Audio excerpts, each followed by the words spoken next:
We're so blessed to have Anake Hokalani Holt with us today. Anake, can you tell us what is an Ahupuaa?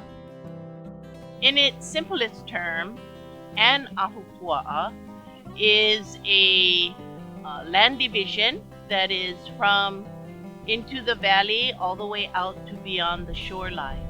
It is intended to be the place that the Kanaka, or the human, can get all of the resources needed for a good life, for his food, for his housing, for his clothing, for all the things that are needed for him to have a good life.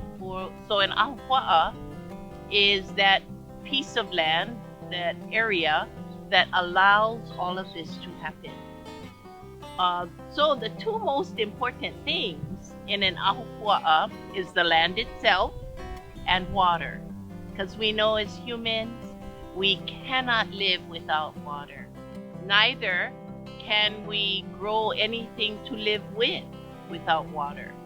So the Ahupuaa was the finest way that Hawaiians ensured that water was distributed to everyone equally, that everyone had an opportunity to live well, that there were plants for livelihood, for clothing, for houses, for enjoyment itself.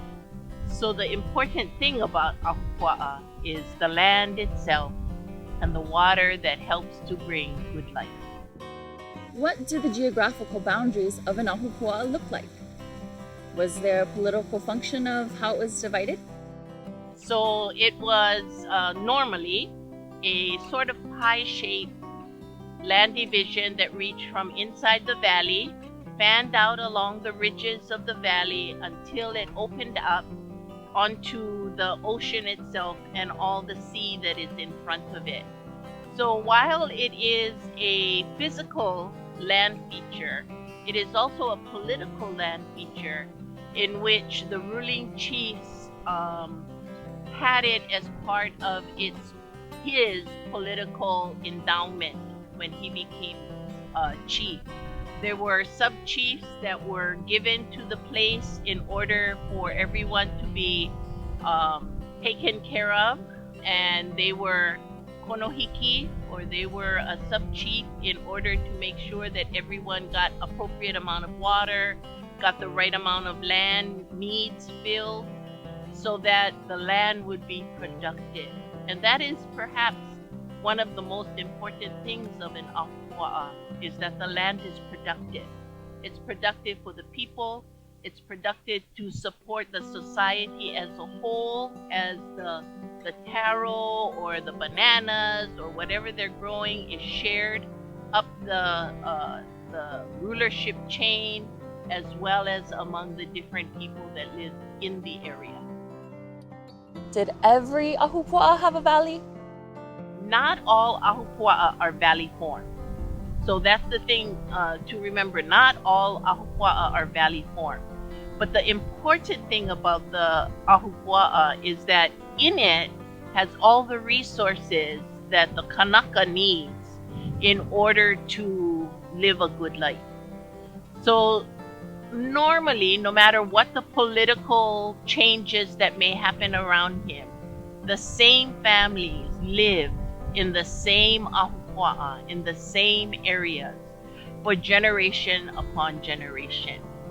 Unlike what was happening in Europe in the European serif sections of their government, the Hawaiian was not tied to the land other than this is where he wanted to be. He was free to move. If his ali'i of this area was cruel or unkind, he was free to move. Why the ali'i didn't do that is because then the land would not be productive. If everybody moved away, there would be no one to work the taro fields, no one to help the society live well, no one to help the land flourish. And so it behooved the ali'i of the place to make sure that living was good on the Ahupuaa, because the Hawaiian was free to move if it wasn't good for him.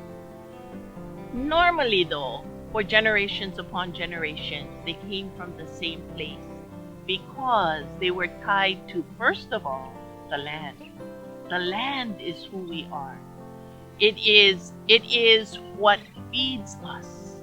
So it is this place we must care for because it feeds us. So even if the political surroundings were maybe not the best, if their living still continued to be good, they normally stayed.